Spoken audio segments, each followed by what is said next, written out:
wondered what it would be like to be an Olympian, because you watch the Olympics all the time and you see the opening ceremonies and the closing ceremonies, and you see how the fans in the United States kind of gather around it. And I never ever dreamed of being a part of that. And when I got the opportunity and was a part of it, it's definitely been a special part of my life.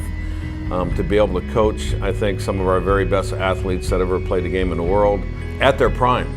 And to me, that was a special thing for me. And sure enough, the Olympics gave us that opportunity to see our athletes playing the game where they had total control of themselves.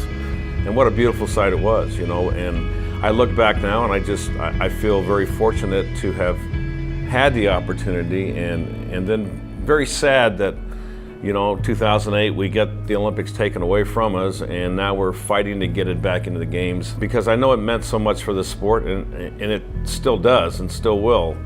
The college game is in good hands, always will be, but there's something different about the Olympics, and being able to represent your country and wearing the USA uniform and watching the flag raise on foreign soil. The national anthem always means a little more to me than it ever has.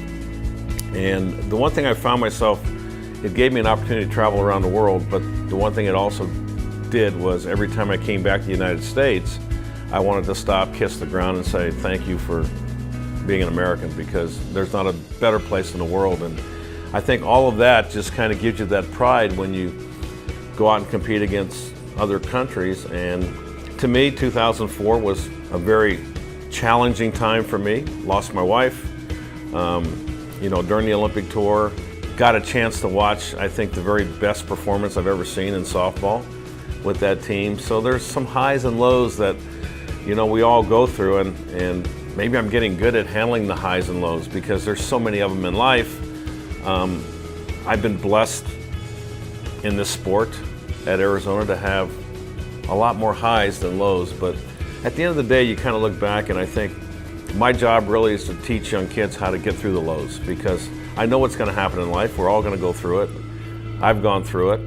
I've lost a player at 21 years old, Julie Raytan, which really has kind of changed my perspective about going out to practice every day and seeing these athletes. And then losing your wife makes you realize that someone can be perfectly healthy one moment and gone the next. So all of those things, I think, were probably thrown at me for a reason.